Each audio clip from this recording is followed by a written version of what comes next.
Today on ERBcast, we managed to get one of the most prolific talents of this entire community. Really, you just know him as many, many voices. I've called him the Mel Blanc of the community, as he has acknowledged before, but we have Stofferex on.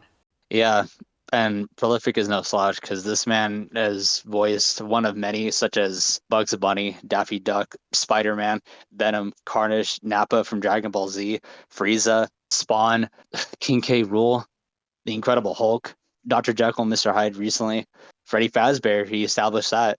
Man, there's just one too many voices he's done, and in such an extensive amount of time he's been in the community. Yeah, So, the list goes on. I mean, And he's a ERB veteran as well, so he already knows his stuff.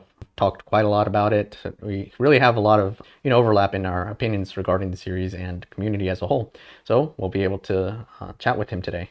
absolutely, I can't wait. He's one of my most wanted guests. It was inevitable for him to show up, and I can't be more than happy just as a fan for him to be here with us. Yeah, of course. So I'm ecstatic. Oh, oh, oh, oh, we're here. Oh yeah, we're definitely here. All right. All right. Testing 1, 2, 3. Can I be heard? Yep, we hear you. Loud and Yeah, clear. you're crystal clear, man. Just like All your right, voice range, very clear. All right, good. Absolutely. Oh my God, this is awesome. So happy to have you here, man. Yeah, you're welcome. Absolutely. Yeah, graced with the presence boy. and Stofferex. The one and only right here. Is it recording now or? Mhm. Yeah, we got things set up. Yep. Oh, snap. All right. Yeah, don't worry. It's called improvisation, so I'm sure you're a master at that too, man. Don't worry, we're okay here. It really depends on like the setting and stuff like that. That's true. That's very true. But it's okay though. Listen, this is a podcast situation, so it should be easy going. But anyway, let's get started on this. You're gracing our presence, okay? With your All right. with your talent.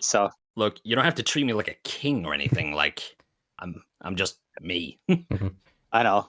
But I Then appreciate again, your stance. Then again, my username is Stofferex, and Rex is the Latin word for king. So Yeah, I think I heard What? that about King of the Dinosaurs, right? yeah, Tyrannosaurus royalty. Rex. Tyrannosaurus Rex literally means tyrant lizard king. So Oh, okay, that's awesome. I was just about to talk to you about your user and where they actually come from. I know you elaborated on it a couple of times, but I never actually really understood the full story. Maybe you guys should refine your origins of the username if you don't mind. oh, for my username? All right. Yes. So well, the Stofa part is that my real life nickname based on my actual name, and Rex, well, it comes from T-Rex, Tyrannosaurus Rex, which is like one of my favorite animals, definitely my favorite dinosaur. And it's just one of my favorite things, to be honest. Like, it's honestly an obsession at this point. And at the time, I had a different username that I'm not going to say, but basically, I had a previous YouTube channel with a username that I had with a friend of mine. And me, being young and stupid, made a bunch of really, really cringe-inducing videos, right? And the school, like, saw these videos and made fun of me for it, which made it really rough for me. Like, it made me almost sick to my stomach having to think about going to school. And then, like, one day I just decided, you know what? I've had enough of this. So I deleted the channel, I terminated it, and then one day I guess I just decided I want another YouTube channel, and then I just really I just thought of that, like, oh, my nickname and T-Rex, sure, Stofferex, why not? Oh yeah, by the way, it's technically pronounced Stofferex. I know a lot of people say Stofferex, which is acceptable, but the way I see it, it's Stofferex. Okay, I figured. Like I said, when some people ask me, like, oh, how do you pronounce it? Well, it's basically like the word stove, except it's stove and then a Rex. Yeah. Now it makes sense. Oh, okay. Well, that makes sense. Yeah, I mean, yeah, I don't know. Personally, I'm just really used to calling you Stofferex. I don't know why. It rolls off the tongue a lot faster to me. If you want to call me that's fine. I'm just saying, like, that's the true pronunciation. Oh, okay. Yeah. Oh, no, totally understandable enough. No, that's a very, very intriguing origins of your username. Very, not so humble beginnings, but interesting to start off no less. But yeah. Yeah, and my origin for the whole rap battle stuff, well, it was like I was out with one of my friends. We were the latest battle that at the time for ERB, I mean, was Gandalf and Dumbledore. And I remember one of my friends was like, "Hey, Stove, have you seen this YouTube channel?" He doesn't sound like that, but I like to do voices.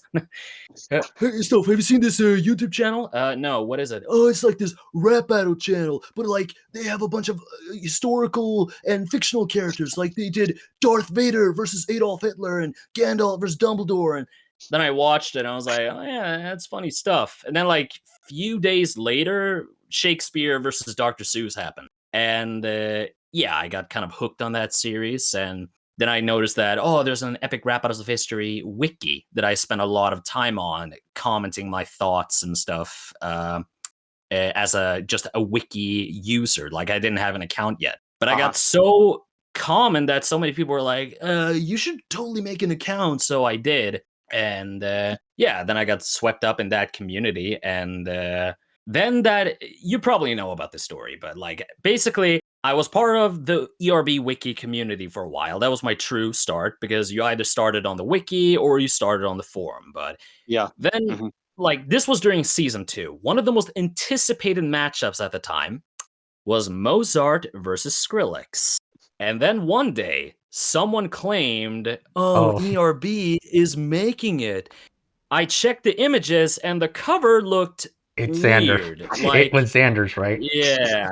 Like this is not nice, Peter. This is not Epic Lloyd. They look quite young. The quality looks off, and the guy who plays Skrillex doesn't even have the hair. So what's going on? You know, I had my suspicions, but I somehow found out that it was a parody channel, Epic Rap Battle Parodies, and yeah, I started watching these guys, and at the time, I liked most rap battle channels that was just trying to do their own thing, like to hell with quality and stuff. Like, I just found it incredibly charming because, like, I don't know, it was charming seeing people trying to replicate this series that we all like, but with very minimal budget and quality and stuff. And yeah. And yeah, I started watching ERB parodies, and I think around the time they made it was either Steve versus Joe or Al Capone versus Tony Montana. At the time, Facebook was really big, and I liked both the ERB Facebook page and the Epic Rap Battle Parodies Facebook page. Then one day, I get a friend request, and I notice it's from someone called Justin Buckner, and I was like, oh, hang on a minute. Oh my god, that's the guy from ERB Parodies. Wait, he added me? That's him? And yeah, it was him. And we just started talking. And then eventually I joined a Skype call, which at the time was really nerve-wracking. And yeah, and like it was just kind of surreal at the time to be talking to the guy that I've been watching for a while. And then, like, I don't know, somewhere along the line, I found this rap battle, this really funny rap battle that was between He-Man and Lino. And I really liked that rap battle. And then thanks to Uberosity or Uber Rap Battles of Fiction that did Phoenix Wright versus Atticus Finch that had the same beat as He-Man and Lino, and they even gave out the name of said beat. So, like, I found the beat, so I decided I'm going to make a cover of He-Man and Lino. And I did it. I showed it off to, Justin and Xander and the others, and they were impressed by my rapping at the time. And yeah, that's when they was like, you know what, let's give him a shot. And yeah, my first ever recorded role was actually Homer Simpson for ERB Parodies. And then I believe my second role is when they start to notice that I have a bit of a voice range, because one day I decided to talk like this. It sounded a lot better back then. But yeah, at the time, it sounded kind of like Fluttershy from My Little Pony, which so happened that Matthew, Epic Rap Out of Cartoons, was making a Fluttershy battle. So he decided to, ask me if I wanted to voice her. And yeah, I like Fluttershy as a character, so I was like, sure, why not? And yeah, from there, the rest is history, as they say. That's a way better humble, I guess secondary origins in the way better circumstances of all time. Hey, Otherwise, I would say you even got me. I'm like, dang, that was a really good impression. I'd say you still managed to do it well. Like, at the time my voice was a bit lighter, so I feel like it was easier to do. Like nowadays, I really, really have to push myself to like sound like her, but even then, it's not that good. Like I feel like you can hear that's obviously a guy voicing her. Even then, You to know be what? passable. That's just absolutely. You know what? That's just a testament to your skill, man. Thank you. That's kind of insane. Mhm. I mean, absolutely. I mean, it really your performance as a Fluttershy actually does it does hold up, I'd say. Mhm. It's really substantial. I mean, even if the quality is not exactly the greatest sometimes here and there as far as writing goes, but hey, what do I know about My Little Pony? Because I don't know anything about it. But Yeah. Yeah. but And, despite well, that, your performance is great. That's what Mhm. matters the most. Yeah, and I guess I can talk about like where the whole impressions thing came from, because Yeah. technically it does have an origin story on its own. Oh boy. Uh, Oh, please indulge yeah. us. Well, as a kid, like you probably know this, but I have a thing for animals. Like I really like animals. That has been a thing ever since I was a small child. It's one of my biggest passions. Mhm. And as a child, I used to imitate a lot of animal sounds with the best of my abilities. And yeah, that somehow evolved into me trying to impersonate people or characters and whatnot. And, you know, you probably know this, right? But I'm not American, I'm Swedish. Mhm. But you Mhm. probably. Can you actually hear an accent when I'm talking? I wouldn't say so. Like No, maybe I barely. can Like very I can minuscule. assume your family could be foreign, but I wouldn't say like, oh, he doesn't sound too American. Like I would say you can pass as that for when you do voices, obviously. Mhm. Yeah, it's Mhm. funny because Zodiac Chiron, I'm still Yeah. not sure how to pronounce his name, formerly known as Emo Owl. For the longest time, he apparently thought that I was an American that simply lived in Sweden. He didn't know that I actually was Swedish. But yeah, no, like, I don't know. It was when I was a teenager, like, yeah, one of my friends took notice that when I speak English, I sound a lot more clear than most other Swedes does. And yeah, he had a theory that maybe it's because since as a child or teenager, I watch a lot of like YouTube videos, played a lot of games and whatnot. So Mhm. I somehow subconsciously absorb the way they pronounce words or something. Yeah, it makes sense. Mhm. Yeah, so yeah, that's just how I sound now. It's kind of funny because I've gotten one opportunity in my career to voice a Swedish character, Carl Linnaeus. And, you know, here I'm actually supposed to sound Swedish in accent wise, but I couldn't do it. Like, it was hard. Like, if you listen to that battle, he does not sound like, you know, he has a Swedish accent because I simply couldn't do it. Oh, Wow. didn't think that of you. Yeah. And I just think that's hell of ironic, but yeah. And even Wow. then, Hey, listen, that just showcases a lot. Mhm. I'm Yeah. not sure if that's a good thing or a bad thing, but it's an adaptable thing, I guess. I mean, It depends on how you think I did with my performance otherwise. Mhm. I think it's a pretty standard performance. It's nothing like too breathtaking, but I guess I can't really call it bad either. Yeah, and you Mhm. had said before you weren't too enthusiastic about still being referred to as a voice actor. Is there like any reason on that? Because you are, of course, considered among the most talented. But you know, maybe there's some Yeah, I personal mean, gripes to it. the biggest reason is that outside of rap battles, I technically haven't really done any true voice acting, which, yeah, is what I feel like. I don't really like to be referred to as a voice actor. It's Mhm. also because literally all of my friends in my circles, they do have voice acting like careers outside of rap battles because they have gotten that opportunity and they took it. I've never really gotten that opportunity. So in a way, it's kind of based out of jealousy in a way because they're Mhm. technically more successful than I am outside of rap battles. And I just don't really see rap battles as a true voice acting career. Mhm. Even though, yeah, I know, like, oh, I changed my voice and stuff like that.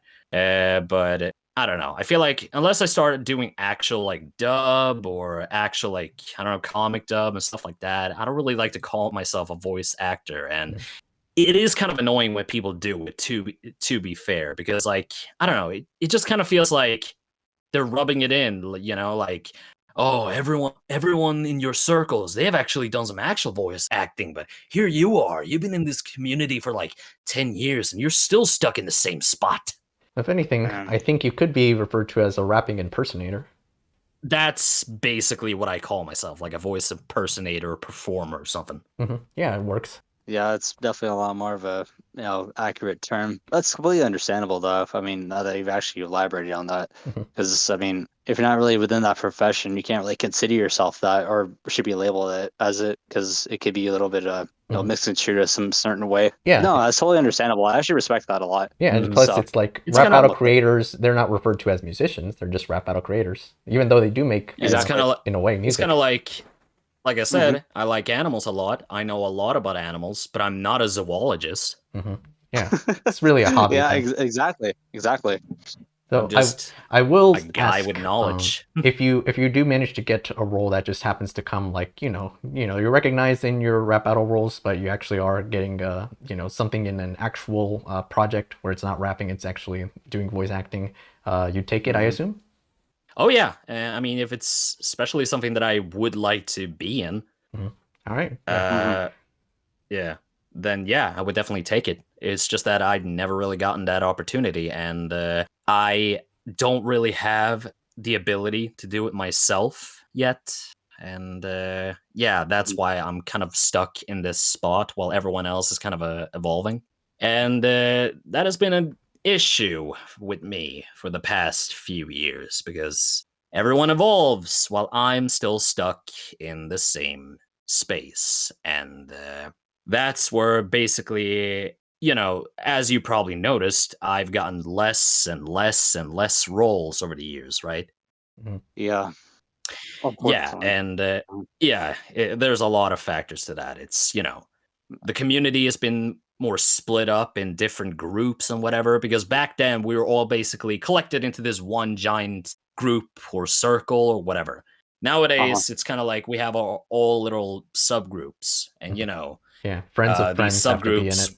Yeah, these subgroups want to work with themselves, but every once in a while reach out to those really big guys. And unfortunately, I haven't really been able to keep up to call myself one of those big guys. And it's also like, I don't know, the community nowadays just doesn't seem to, too interested in having people that can sound more accurate to the characters. They only focuses on the actual rapping itself, which I think kind of takes away a lot from the enjoyment of rap battles. Because, like, I don't know, I just thought the idea of having, Goku and Superman fight each other, but not actually fight, instead verbally dissing each other. Like, that sounds funny. Like, that's something that's very much enjoyable. Yeah, and as we even talked about earlier, you and I had actually brought it up in chat, that really people just want to do their own niche thing that they're really into, which is still fine. It's just like, there's so many people, they go on and on about it, like, yeah, I want to get to this one, and then not like the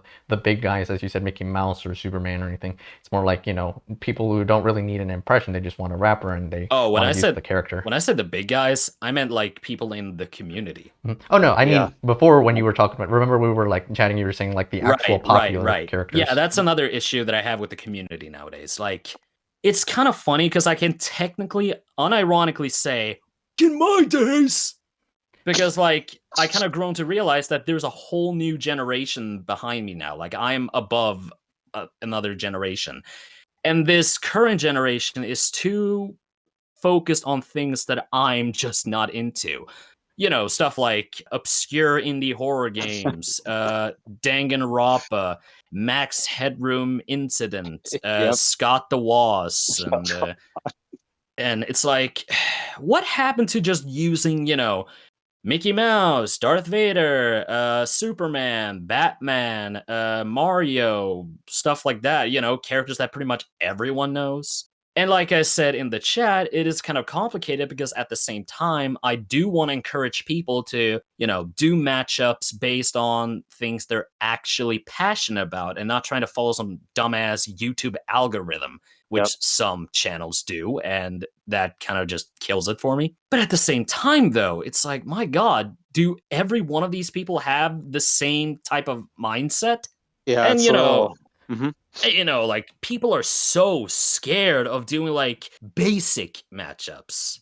And yeah, sure, I have some, beef with some basic matchups. Like, I'm not a fan of Mario versus Sonic, Freddy versus Jason, Peter versus Homer, stuff like that, because I don't know. I just don't think those matchups are particularly fun. They've technically already happened canonically, so it kind of takes away from the whole crossover aspect that I personally enjoy. And they've been done so many times at this point. But there are some basic matchups that sure has been done a couple of times, but like I said, how many of them are actually good? That's true. Absolutely. Because true. many of them spawn from quote unquote my time. And yeah, while I have a fondness of my time, many of these battles are technically not good by today's standards. Yeah, certainly not. And I feel like today they could be done much better, especially since most of these characters that I've mentioned do get new material pretty much every single day in a way. Yeah. That's true. Absolutely factual. Or, you know, like we're in an era where people don't insult each other by calling each other gay anymore, so yeah. That's true, yeah. The F slur being dropped here and there, especially that, which, you know, it's definitely... it's so funny that that was such a common word back in the day, considering so many people are in the LGBT group nowadays. Yeah, they were reclaiming it before they knew. But yeah, like, I don't know, like, I feel like I know this is self-derogatory or whatever, but like, I kind of see myself as a quote-unquote washed-up has-been nowadays. Because back then, I used to be kind of big. Like, people recognized my name, and some people looked up to me. Like, I've had some people say that I legit inspired them to, you know, start their own quote-unquote careers. But again, a lot of these people actually managed to evolve past that while I'm still stuck in the same spot. And yeah, I'm still stuck in the same spot. And less people want to work with me because, you know, they don't know me or maybe don't, you know, some people legit say, oh, he's not actually that good. He can only do like 4 voices, which I don't really think highly of myself, but even I know that's bullshit. Yeah, certainly. But absolutely.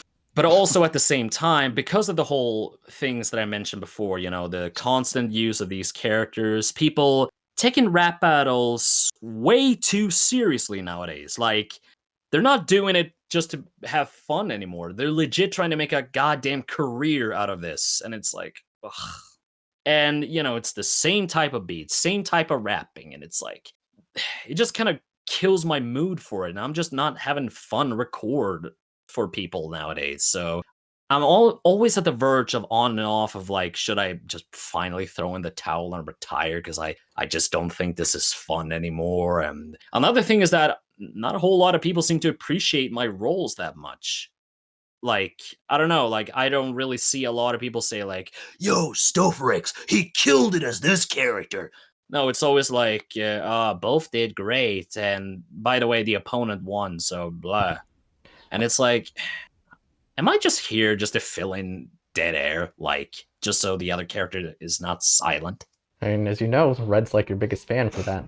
Yeah. Like, sure, I know some people appreciate me, and I appreciate that. I just wish more people did.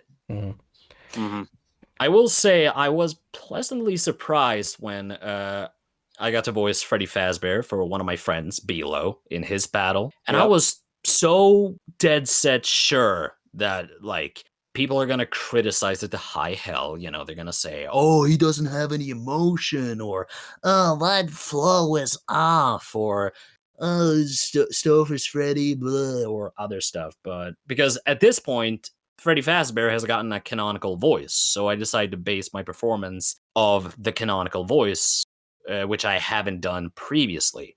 So, and I felt like, you know, it's a new experimental thing because this is a brand new voice I do for Freddy, and surprisingly, a lot of people liked it. So I have to say, like, I was actually pleasantly surprised and thankful for the people. Like, this is the kind of reception I want when I do these. Yeah, it's like a one-time high, and then it doesn't really come back as much. Well, I actually do want to ask you, Stoph, that how do you usually go about making a character's voice? Obviously, I know they already have a established template for you to follow, but how do you? What's the process like for you though? Whenever you do characters, I actually wanted to ask you that. Well, a lot of the characters do have official voices, so I try to sound as close to them as I can.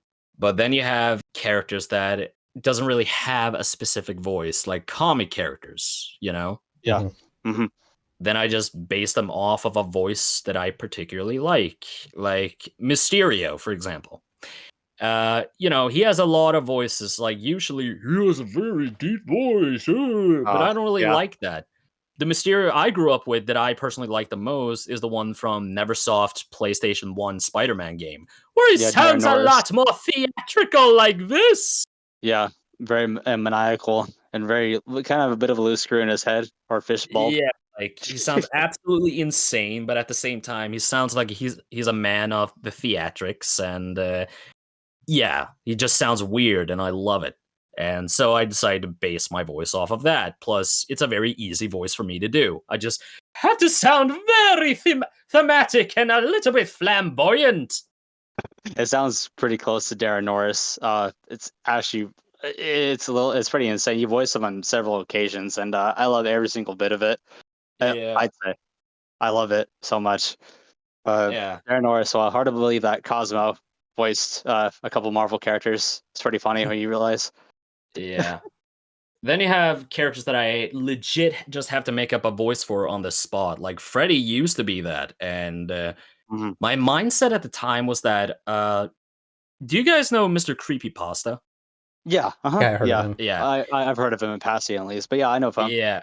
Back when FNAF was only one game, and you know, a lot of us didn't really know what FNAF was about.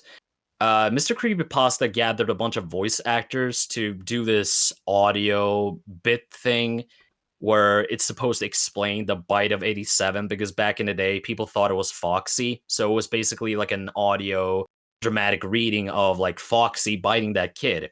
But anyway, Uh-huh. Mr. Creepypasta voiced Freddy himself, and he put on this deep and friendly voice for him. So I based my voice off of that because in my head it just makes sense. He's a bear, he's big and jolly, so he should have a big and dopey voice like this.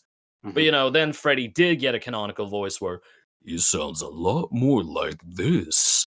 But then you have like a character like King K. Rool, where, you know, yes, he technically does have a voice in the cartoon, but I'm not the biggest fan of that voice myself, so I decided to make up one on the spot. And, you know, my first thought is that, well, he's a pirate. He should sound kind of like a pirate, you know? But then Yeah. also, like, he has huge teeth sticking out of his mouth, so he should sound a little bit gummy like this. Mhm. So, this is basically King K. Rool speaking.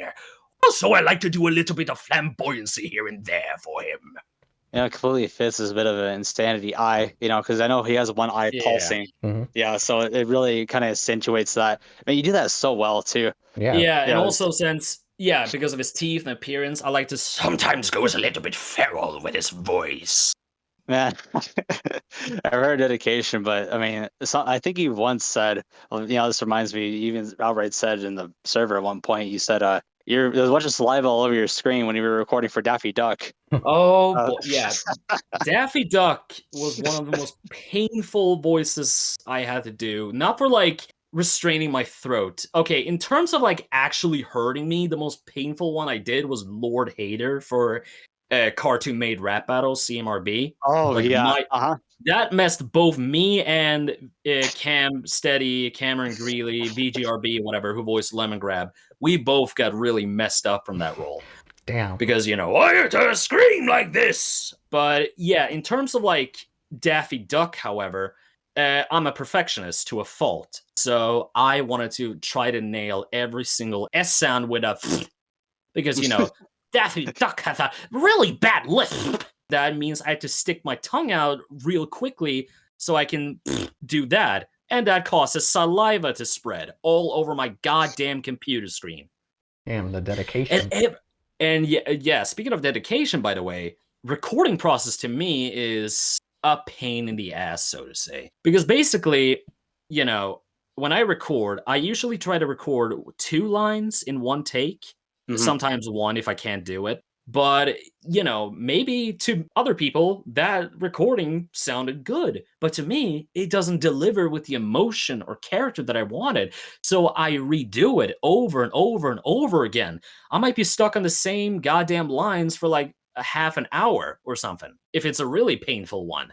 Especially when, the flow is a bit wonky or weird. I keep mispronouncing the words. I can't really say it because keep in mind, English is not my first language. Mhm. So, and I'm playing a character, so I have to stick in character. And even when I feel like, okay, I got it, I'm always unsure, like, maybe I should redo it one more time. But I just want to move on. I just want to get this done. And then I'm never sure if the role was good until it's fully recorded and the people I recorded this for mix it and show me the end result. Because yeah, like I said, I'm a perfectionist to a fault, and I also suffer from imposter syndrome a lot. So I'm never sure if this role was actually good until other people say it's good. No, It's kind of like that's completely uh, understandable. yeah, I voiced Spider-Man for Freshy Canal Mhm. once, and at the time I kinda liked it. But then some people started nitpick and point out that, oh, you don't sound like Tom Holland, you sound like Deadpool, and being real dicks about it. So Wow. it just kind of killed the mood I had voicing Spider-Man in any future projects. And then, afterwards, people are like, oh, Stofferex Spider-Man was really good. But I'm like, nah, They came too late. yeah, basically. And it's Yeah, kind of sad because Spider-Man is arguably like my favorite character in fiction, as you probably undoubtedly, noticed. Yeah. undoubtedly, easily. I can't even compete with that level of high praise for that character, compared to you. Yeah, Like you not see, even like there. every time someone suggests like a stupid, dumbass matchup for Spider-Man for ERB to do, I'm always there to criticize it because they always focus on one aspect of this goddamn character. Oh, Spider-Man can climb. That means he should battle no, what's his name? The guy who Norgay. climbed Edmund Mount Hillary, Everest. whatever his name is. Yeah. Yeah. Spider-Man's a thing for science. That means she should battle Marie Curie. Uh, Spider-Man is known for being the first teenage superhero that's not a sidekick. Peter Pan, perfect. Oh Jesus, no, no, no, please stop. No, I hate that idea so much to oblivion. It's It's kind like of my like kryptonite. It's kind of like if you base, I don't know, a Goku matchup over the fact that he can shoot energy beam from his hands. That's the connection. Mhm. Oh no, that's even worse. Or based on Well, when he was just Kid Goku. or the fact that, I don't know, Godzilla, he has plates on his back, so you should put up against some other creature that has spikes on his back. Godzilla versus Chewbacca, they roar. Basically, yeah. Oh, that's perfect. Listen, Superman has an S on his chest. He could go against anybody with an S on his chest, right? Mhm. I mean, anybody. Some other fictional Well, character Yeah. we haven't heard of. Exactly. Pennywise has a red nose because he's a clown. Oh, I got it. He's just- Rudolph the red-nosed reindeer. Hmm. Yeah, and they call it real creative. They say, oh, well, that's more creative actually. Well, that doesn't really make any Yeah, that's more difference. creative than whatever you're suggesting right now. Who cares about what you're suggesting? I like Ryu and Ken versus Ken and Barbie only because they have Kens. Mhm. I mean, It's what's like Ryu and at this point, why not just do Ken versus Ken? Hmm. Yeah, someone did, and they didn't have to include Barbie and Ryu. They would just be window dressing. Exactly. Yeah, I feel like sure that matchup is fine on its own. I don't want it for ERB, but yeah, it's a funny matchup in a way. Yeah, as you said, your Exactly. preferred for Spider-Man is definitely Tarzan. We because really it's been around for so many years. It's like you can get accustomed to it. So- Yep. So yeah, the reason why I really like Tarzan is, well, first of all, I am very biased towards Tarzan as a character because Disney's Tarzan is one of my favorite movies of all time, and I like Fire. that character. Mhm. Then, when I was a teenager, I discovered the actual Tarzan, Tarzan of the Apes, the original book by Edgar Rice Burroughs, I believe was Mhm. written in 1912. And while it does have some similarities to the Disney movie, I realized just how much darker and mature it was. Okay, so a lot of people knows that Tarzan's parents were killed by this ferocious leopard named Sabor. That's Yep. not true. In the book, Oh. Tarzan's parents was actually killed by Kerchak. Oh. If you know Okay. who Kerchak is, that's Tarzan's gorilla father in the movie. Because in the book, he's not Tarzan's gorilla father at all. He's just the leader of the apes. By the way, the apes in the book are not gorillas. They're a fictional ape species called Mangani. That's like a cross between a gorilla and a chimpanzee. Anyway, Kerchak is simply the leader of the group. He's not even the mate for Tarzan's mother, Kala. He's just this leader that's a huge dick who broke into Tarzan's parents' cabin. Oh, by the way, his mother had already died because of a sickness. But anyway, so yeah, he bashed his father's head in and killed him. Kala saved Tarzan as a child and raised him. And then, like years later, Tarzan battled Kerchak, killed him, and became the new leader. And that's just one example of like an element that I thought was much darker in the book because, you know, people that knows Kerchak thinks, oh, that's Tarzan's dad. No, not in the book, he's not. But anyway, yeah, I just think Tarzan is a really cool character. Like, like I said, I like animals and jungle adventures and stuff, and he's like the epitome of that. But as for Spider-Man, well, they do have a lot of these small connections to one another. They're known for swinging and climbing. They technically live in jungles because Spider-Man lives in urban jungle, New York. They both have a main love interest named Jane because Jane Porter and Mary Jane Watson. They're known for battling animal antagonists because Tarzan literally battles evil or feral animals while Spider-Man battles, you know, Dr. Octopus, the Lizard, Vulture, Rhino, and stuff like that. Kraven was basically evil Tarzan. And yeah, they both have, in a way, kind of, they both lost their parent figure, which kind of, because, yeah, spoiler for the book, by the way, that's over 100 years old now. Kala, Tarzan's gorilla mother, actually dies in the books, which causes Tarzan a great grief. And yeah, he takes up the responsibility of being the new leader of the gorillas, or the apes, like he does in the Disney movie when Kerchak dies. And, you know, everyone knows Uncle Ben dies, which prompts Peter that with great power must come great responsibility. But it's also because you guys like Spider-Man versus Hercules, where the main connection is that they're the most popular hero in their respective genre. Did I get that right? Something like that. You can also add the fact that both are known for, even though they're not gods themselves, they have this strength that can actually rival god characters in their universe. I mean, I guess. With Spider-Man, it's incredibly glass cannon because sometimes, yeah, he can beat the crap out of like some herald into the ground, but otherwise he gets beaten up by characters like Tombstone or Vulture. It's very inconsistent. I don't know. I mean, this man went up against Juggernaut, the Hulk, fought a weak version of Thor. This dude's kind of ballsy. I mean, so I do like these suggestions quite myself. Actually, you know what? I've actually found myself liking Tarzan a lot more now that you elaborated more on him, though, because my knowledge didn't go extended as far as the Disney movie. You know what? Tarzan is a pretty cool character. Yeah, this awesome, is dude.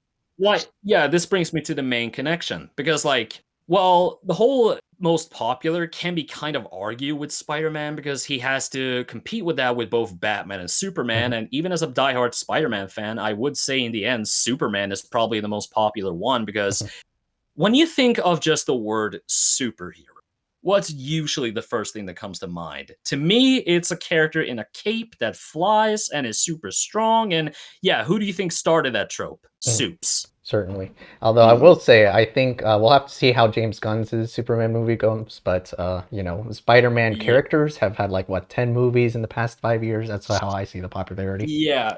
Both Spider-Man and Batman has definitely gotten more successful in terms of, like, movies and games than Superman has. Because, you know, last time Superman was, like, really big was the Christopher Reeve movies, which was a huge while. But, yeah, anyway...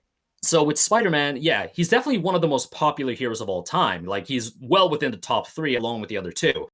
Tarzan, however, is one of the most influential heroes in terms of, like, you know, pop culture of all time. Matter of fact, we probably wouldn't even have Superman if it wasn't for Tarzan, since Tarzan has been stated to be one of the main inspirations for Superman. And Tarzan has been stated to be just a huge influence on, like, comic book heroes as a whole. Like, one of the first ones that even predates Superman is the Phantom. The Phantom has a lot of inspirations to him. And yeah, one of them is obviously Tarzan, because just like him, Phantom also lives in the jungle and is this, like, watchful guardians that battles evil animals and crooks and poachers and stuff like that, and magical sorcerers and stuff. But he's also inspired by, you know, Zorro, Robin Hood, King Arthur, and stuff like that. And yeah, Tarzan comes from this era. And I just think it's like a cool matchup between, like, a hero of the past versus a hero of the present in a way. Like, yeah, that's like the main thing. Then you have all those small connections, and of course, like I said, I am incredibly biased towards Tarzan as a character, so yeah, that's why I prefer that matchup. Yeah, that makes This sense. man in a loincloth who fought nothing but jungles and tigers and feral beasts. I didn't think he would have this much of a huge impact. Yeah, a And you lot proved of me wrong. Well, for the record, he lives in Africa, so he probably battle more lions and leopards than tigers, since tigers lives in Asia. But I'm sure he battled tigers sometime. oh yeah, for Oh sure. yeah, exactly. But I just didn't realize how big of a character he is beyond the Disney movie. I'm like, man, this character's actually pretty cool. Like, where did I go wrong? Yeah, like Disney was my introduction to Tarzan as a character because Mhm. I think it was Christmas, because I was at that age when I was, too young to make a wish list for myself. So my parents, bought me stuff that they thought I would like. And I got a book that was a book version of the movie, which is how I got introduced to Tarzan. And I love that book. And eventually my parents got me the actual movie. I love that movie. And then I got the PC game and yada, yada, yada. Lots Tarzan of supremacy over here. yeah. I admire it. Also, not a lot of people knows that Disney's Tarzan actually has a TV show, which was great. I remember that. Yeah, I know. Yeah, I know what you're talking about. I didn't see it much myself, but I know of it. Yeah, I think I may have seen it in passing here And and there. something I like about the show is that it delves more into the book lore. You know how I mentioned how the apes in the book are called Mangani and they're not gorillas? Well, there's this one episode about a mystical white ape that has healing factor whose name is Mangani. Oh, okay. And yeah, then there's an episode where Tarzan and the others visits a place called Pellucidar. And Pellucidar is a place where dinosaurs still roam. And yeah, that's a thing in the books. Oh, that's pretty yeah, awesome. They actually managed to adapt that. Yeah, we get to see Tarzan battle dinosaurs. And yeah, he does eventually battle a giant T-Rex. Nice. That's pretty mesmerizing within itself. The fact that they kind of adapted some of those key points here and there. That's pretty awesome. And yeah, like I mentioned in the chat, there's the one episode where he actually meets Teddy Roosevelt as well, which is cool. Oh yeah, I remember. That's hilarious. That. Yeah, stuff comes in clutch with the lore. And yeah, then there's one episode which I honestly consider to be the series finale, even though it technically isn't chronologically. But for some reason, we get to follow this writer that wants to have an inspiration. He's simply called Ed. But again, he's a writer, but he doesn't really have an inspiration for it. But then he starts hearing stories about Tarzan, the supposed ape man, who in this world is kind of seen as a myth. But then he starts talking to people that has encountered Tarzan, and he gets, to hear more that Tarzan is indeed real. Eventually, he gets to meet Tarzan himself, and he's like, oh, so you battle, let's see, leopards, crocodiles, snakes, hyenas, hippos, rhinos, elephants, even dinosaurs. But then Jane, Tarzan's wife, chimes in that, sure, Tarzan battles a lot of, bad guys and animals and stuff. But that's not all what Tarzan is. He is also, a very humble man with a big heart. And that gives Ed the inspiration he needs. And then it's revealed that this is actually Edgar Rice Burroughs, Tarzan's actual author. Oh, wow. Got meta. Yeah, because we get to see, awesome. like, his... what is it called? The guy who reads someone's book before publishing them. Like, he reads his book, and we see the book is called Tarzan of the Apes, and then we see by Edgar Rice Burroughs. And yeah, I was like, that is such a cool reveal. That's adorable. Yeah, that's pretty awesome. Nice educational moment. What's funny is that apparently the Little Mermaid TV show did something similar because Hans Christian Andersen meets Ariel. Oh yeah, I remember that. I love when they kind of do that stuff. Yeah, but yeah, so yeah, I have a huge history with Tarzan as a character, and I would really like that to happen. Yeah, of course. You know what? I stand behind you on that officially, because every other Spider-Man matchup kind of sucks other than Hercules, in my opinion. Yeah, really. If it isn't those two, I could care less what the other ones could be dumped at the trash can where they belong. So yeah. I mean, overall, my favorite technically is Spider-Man and Batman, but yeah. I do think Spider-Man versus Ghostface is a little bit funny because, they're a young hero and villain, but the main connection is that anyone can wear the mask, and I think that's, sure, that's a bit more out there for Spider-Man. I think I recall you even saying you were into the idea of a like, well, not related to Spider-Man, but also just a possibility of Goku versus Superman rematch, and they bring in Vegeta and Batman as well. Yes, I like that matchup Mhm. because I mean, Goku and Superman was literally one of the most requested matchups of all time, and I feel like the end result They is could do someone more. that clearly doesn't hide that, oh, we don't want to do this, but we kind of had to. Mhm. And it's just surface level bullshit. And, you know, they have so much more stuff to go over. Like, I believe this was before Dragon Ball Super as a whole. And then you have like Snyderverse and stuff like that. Yeah. And, you know, Batman is one of those infamous ERB characters that was done so poorly, and he desperately needs to be redeemed somehow. Mhm. And I feel like that would be a cool idea to have the world's finest as a duo. And then we would have the opportunity to have ERB's take on Vegeta as well. So why not? I Mhm. kind of like that idea, Yeah. even though it seems very unlikely. But yeah. And if anything, the other super-powered matchup that you'd love to happen, Omni-Man versus Homelander, which really has been contentious Oh, this year, but, you know, yeah. still love it. Like that is one of those really big matchups. Like this is a very new matchup in terms of like other matchups, but Yeah, in the pop culture sphere. it has really taken off. Like it's such a popular rivalry, and I know a lot of people don't like it because they think, oh, it's just evil Superman, which true, but it's like it's also like they're two very different types of quote unquote evil Superman, and I kind of like that dynamic. Yeah, you don't need more than And that. Yeah. and like I don't know, for some series like ERB, like yeah, I know they've mentioned that Homelander seems suitable enough, but you know, people are like, oh, Homelander should go against some historical person, which Mhm. why? Like, why do you have to force him against one? Yeah, Like, no, just put him really, against Omni-Man. Like, you already done Goku and Superman. You did a similar matchup, Rick Grimes and Walter White, because that was also like they don't really have like a great connection to one another. It's more like these TV shows against each other, mhm. you know, Uh-huh. because these shows were really big at the time, just like how The Boys and Invincible is today. But at least these two have more of a connection. They're both on Amazon Prime. They're both about, you know, superheroes, but with a twist. And the main characters in question are a parody of Superman. So Mhm. why not? Like, it's just kind of a perfect matchup, and I don't really see an issue with it. Why do you have to I force Homelander against some historical person? Mhm. Yeah, they're always I don't. complaining about it, like, oh, it's too obvious. And even then, I think the only historical figure who could have fit against Homelander would be Caesar, but you know they used him, so really it's like, you know, next best thing. I mean, I guess you can maybe argue, I don't know, Caligula. I don't fucking know. But it's like, oh, it's too obvious. What is the issue? Again, like, just because it's obvious doesn't mean it's bad. Yeah, it can be obvious but actually good or entertaining at least. But I don't know. People always look for other ways out. Like, bruh, ERB have done King Kong versus Godzilla, Goku versus Superman, Robocop versus Terminator, Luke Skywalker versus Harry Potter, James Bond versus Austin Powers, Indiana Jones versus Laura Croft. What's some others they've done? Yeah, I mean, I guess you can argue Rick Grimes and Walter White in a way. Mhm. So, like, they clearly have no issue with that, and some of these battles are actually pretty good. So it all depends on how you do it. Yeah.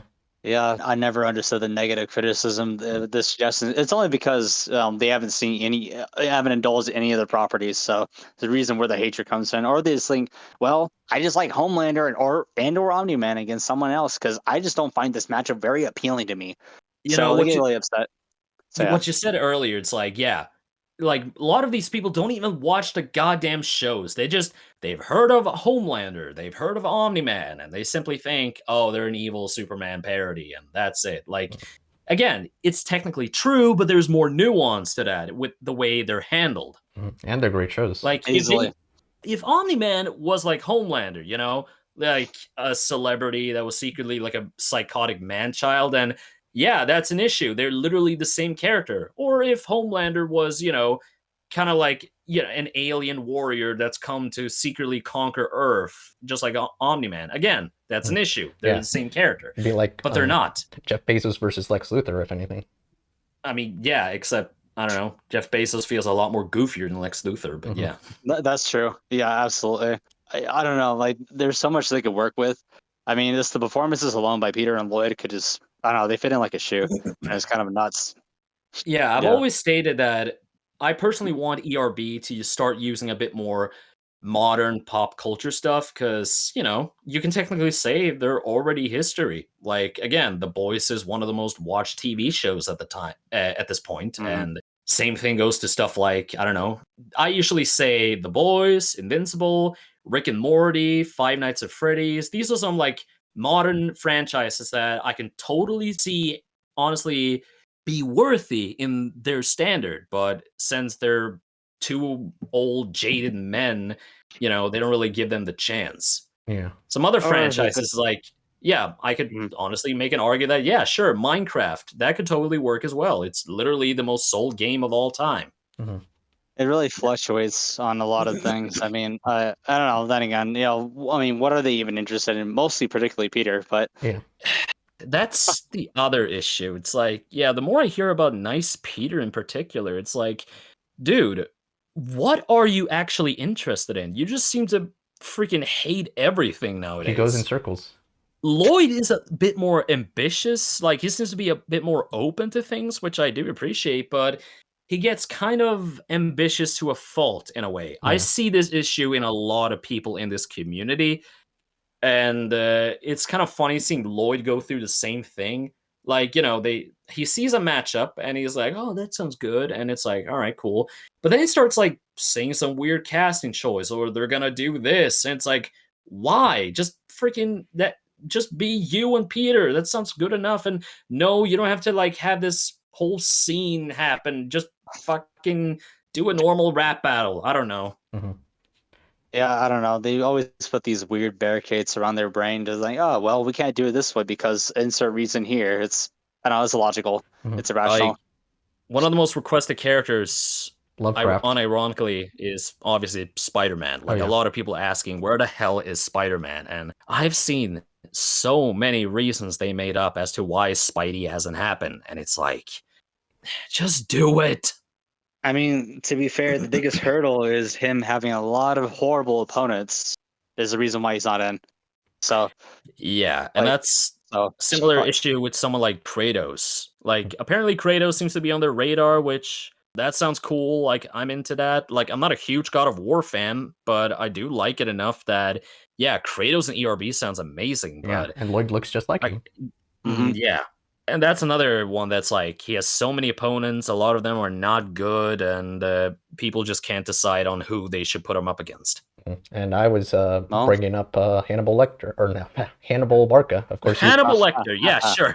Yeah, certainly. Another Hannibal again. But and you're wanting Sun Wukong, of course. I get it. Isn't that a battle of brains versus bronze? Oh, no way. Wow, we're really gonna rehash Tyson versus Fisher, aren't we? No, I'm kidding. No, in seriousness, no, Hannibal Barca and or Sun Wukong, which is Sun Wukong just sounds really cool, and now that it can actually be elaborated on, this sounds awesome. Sun Wukong is my personal favorite because they're both mythological. They're both characters that battle gods with a bunch of different abilities, eventually defeated said gods and became gods themselves, and blah, blah, blah. And, Kratos is known for battling other gods, but he has not battled the Chinese mythology yet, so he hasn't encountered Sun Wukong. So, and also, Kratos being this serious, angry dude, while Sun Wukong would just joke around and being such a shit talker. The dynamic just writes itself, basically. Definitely. Absolutely understood, and we do need some diversity, which apparently they hate a lot. I mean, we would have gone Jackie Chan by now, but I guess I don't like him or something. Plus, I kind of want to see whoever they gets to play Wukong if they did that. I just want to see how hard they would go on the monkey makeup. That'd be awesome. And see the mystical abilities just play out. Like, just crank up the Unreal Engine 5 to max. Just let the gameplay vibes flow in. And yeah, that too. Like, Wukong's abilities could just makes him for great visuals. Like, he can make clones of himself. He can make the power pole go bigger. He can simply change his appearance to mock Kratos or something. Oh boy, yeah. No, there's a lot of potential there. I do like the matchup myself. I do like Hannibal Barca more, but Wukong's not too far behind as far as the good matchups. So I'm all for whatever one happens. So hey, listen, we got some diversity. We get a cool matchup. We get Kratos. That's a win-win. Yeah. So I'm all for it. I mean, geez. Plus, I will give them credit. They are pretty good with mythology battle. Like, just look at Zeus and Thor. Yeah, that's a really good one. I mean, Yeah. they do an adequate job. I mean, except for certain figures, but we don't say those. If you know who those are, but we never want to delve into those. But anyhow, Yeah. I mean, yeah, Kratos for ERB is like, oh boy, he's one I want to see, but at the same time, I'm very, very skeptical on his portrayal just as a fan overall. Just In a way, oh boy, that's kind of how I feel about Spider-Man. Because yeah, like as a fan of the same. series, I do want to see one of my favorite characters in there because he definitely deserves it. But at the same time, knowing how not interested they are, especially Peter, it's kind of like, am I secretly asking for them to basically toss Spidey into the wolves or the lions then? Yeah, could Because, be. you know, if they use Spidey, I do want to see him being done justice. I just don't want to see him being used against some historical person like Franz Kafka because, oh, he's such an important guy. No. And then have, like, Franz just absolutely dunking on Spidey because history rules, comics rules. And also because no one Well, gives a shit about Kafka's life, so it's kind of like an uphill battle. It's also like, oh, the connection is metamorphosis, even though That's that just doesn't one really work, work. though. Spider-Man is based on, you know, obviously a spider. Spiders Mhm. aren't insects, and I don't think spiders go through metamorphosis. Yeah, definitely. And not. also, I mean, again, also you're basing this connection off one book Kafka was known for writing, Mhm. and yeah, that's probably his most famous book. But what does that say about Kafka himself, though?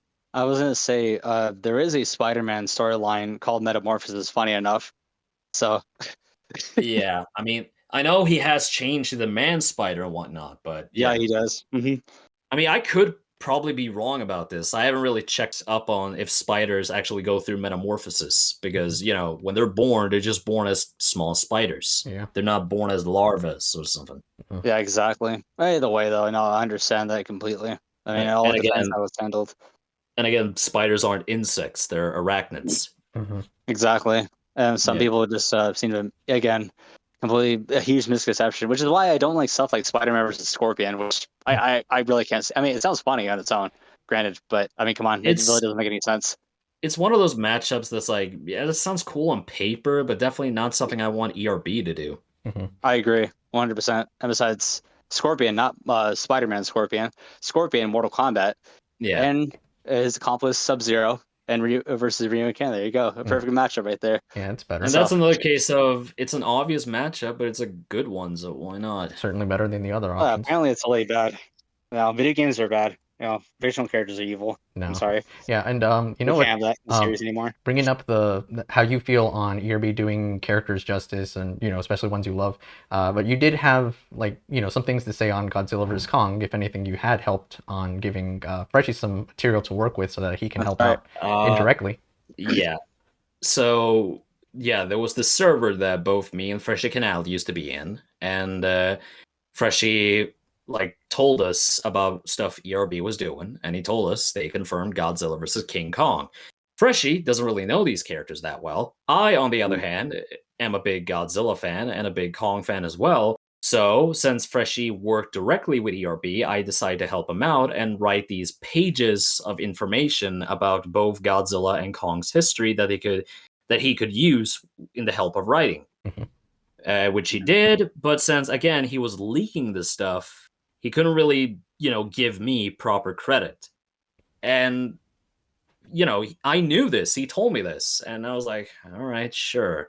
But then, that kind of took a toll on me in a way, and I kind of felt what is the word I'm looking for? Like, I wasn't really too keen on Godzilla and King Kong because I knew, like, oh, Freshy's gonna get the credits, and I'm not.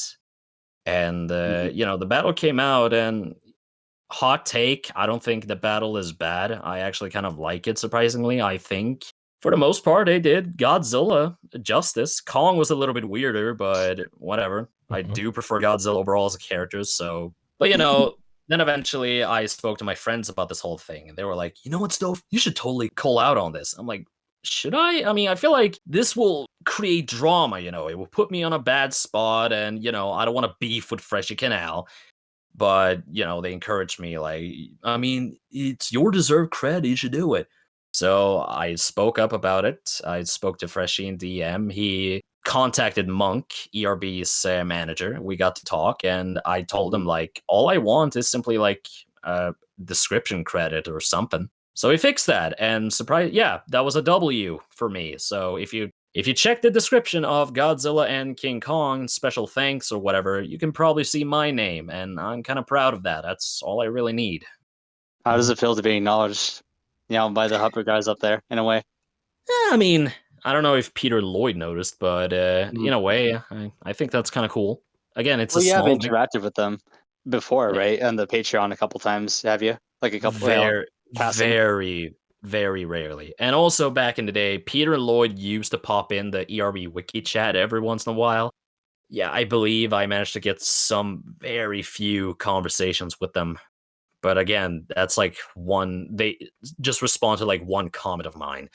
I was the one that came up with the idea when I was in the Patreon that, people was like, oh, Robin Williams for like a comedian battle. And I was the one that came up with the idea that, Joan Rivers should knock Bill Cosby with the lamp of the genie. And that's where Robin is. And another contribution of yours. So. Wow. Yeah.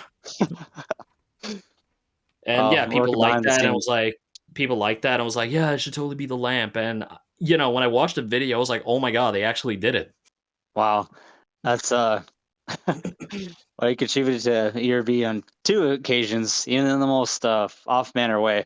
But that's awesome, though. I mean, geez, I'd be flattered if they just, they acknowledge us in some way, shape, or form. That's something you always cherish. So I'd say that's definitely something to reminisce about. So you get to have that bragging rights. That's awesome. Yeah. Again, they're very small. It's not like, you see my name in the actual video for me performing or anything. But again, it's a small dub. I take it. Mm-hmm. Yeah, that's kind of how it feels nowadays, right? It's like, they'll kind of acknowledge you in that way, but it's not like, Oh, actually, I realized another thing. Mm-hmm. And I believe I'm a huge contributor to this.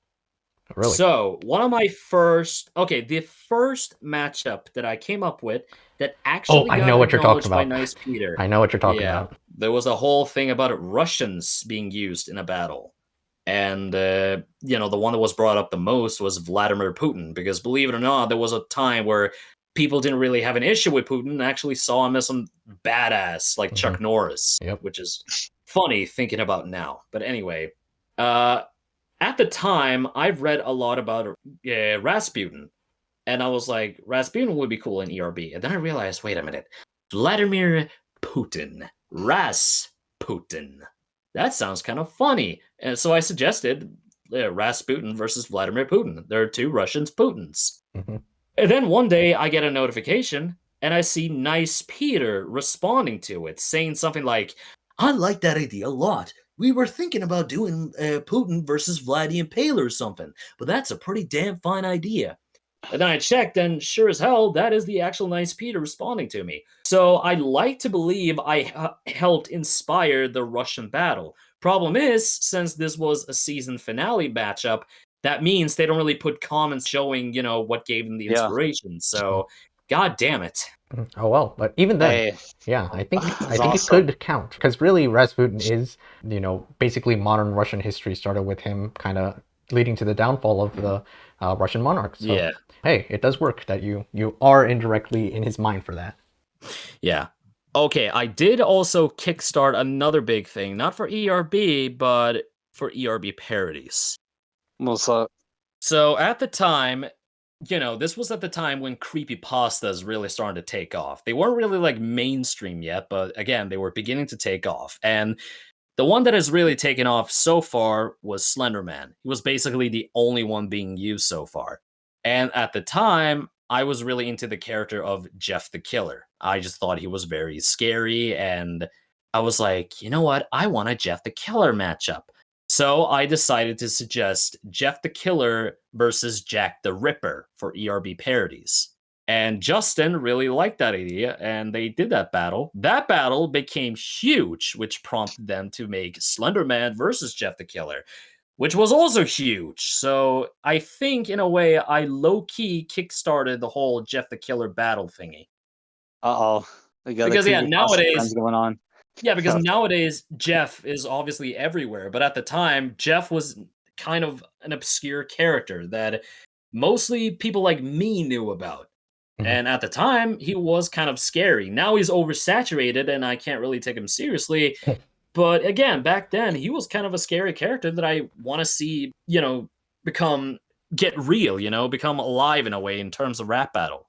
Yeah. And the fact that he's still being used to this very day is quite an insanity.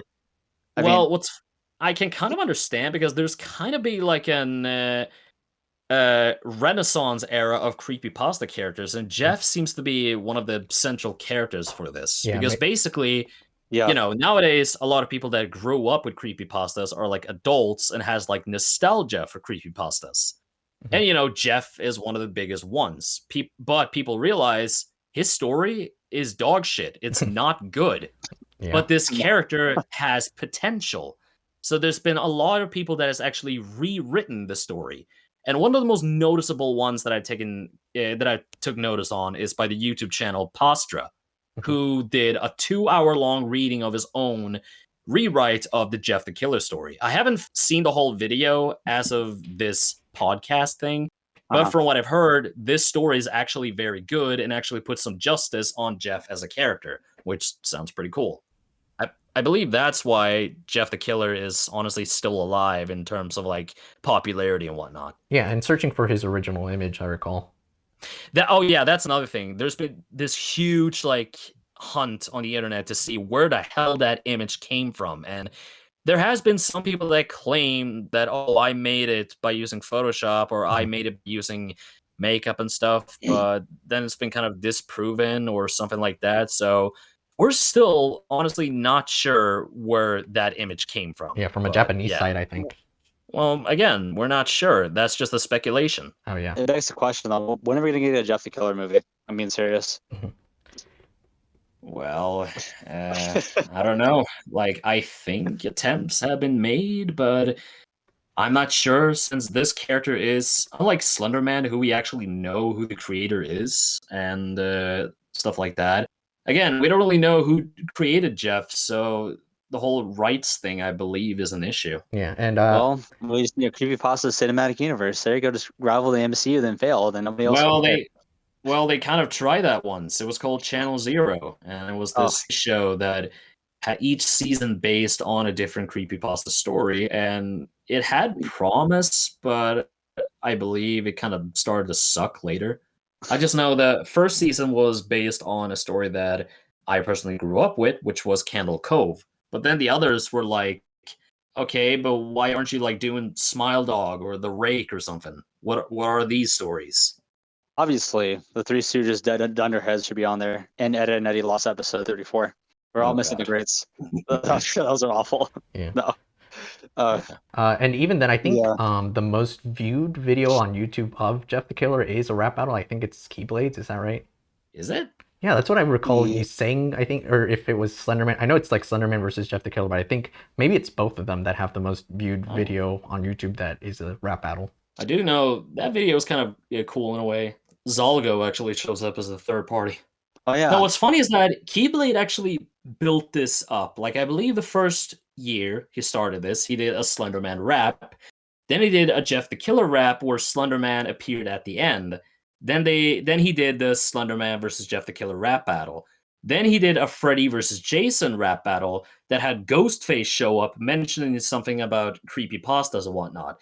And that led up to the finale, which was Creepypastas, which was Slenderman, Jeff the Killer, and Eyeless Jack versus Freddy, Jason, and Ghostface. And that video, again, spoiler if you don't want to be spoiled. It ends with Dracula, Frankenstein's monster, and the Wolfman showing up, which I thought was awesome. Nice. Wow, just creating high ambitions for one another, huh? Yeah, I mean, pretty awesome. He is ambitious, but he actually pulls through with it, so I appreciate that. Yeah, definitely. 1,000 characters up in here, except he can handle them, Rel.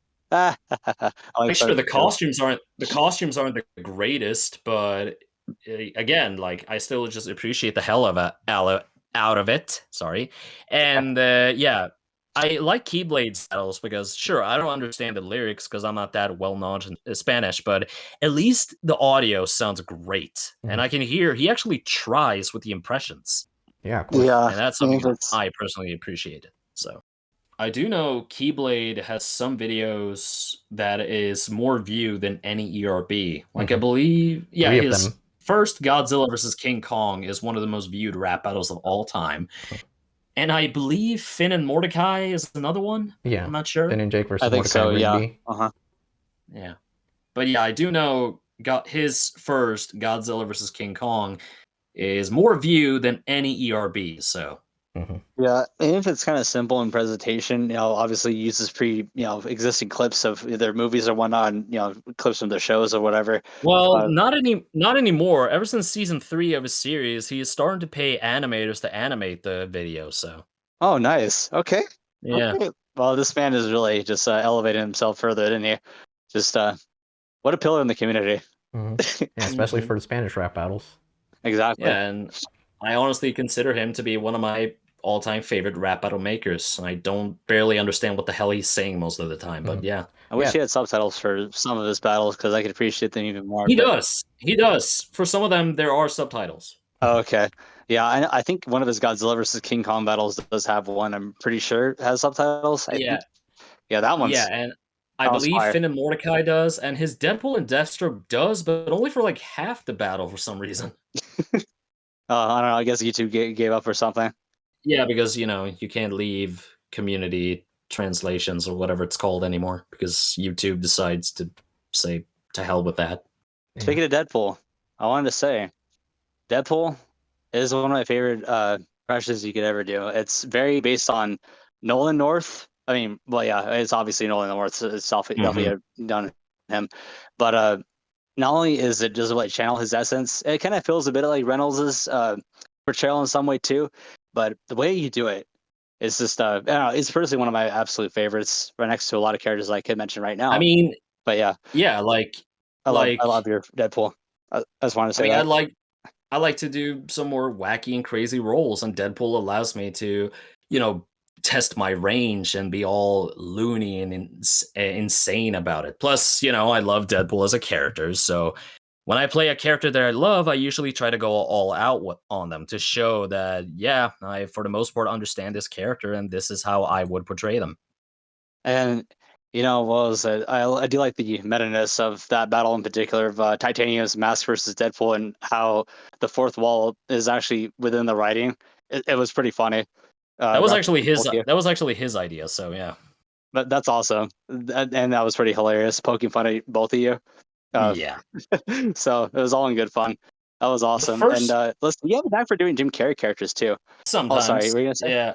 The first time I ever voiced Deadpool, though, was for Metal Fire, which is a SoundCloud exclusive. It's Deadpool versus Ezio Auditore. I remember that.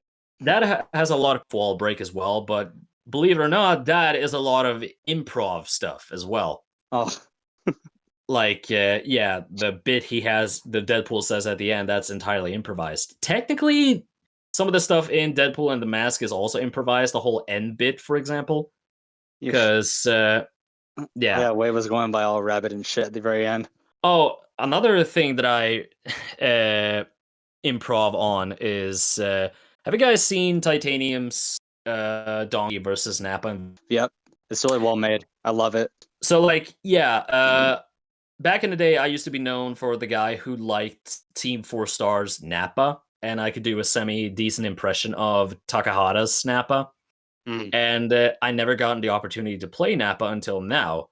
So, yeah, I got to voice him. And then Titanium just told me, like, all he told me was that at the end, just do a ghost Nappa bit.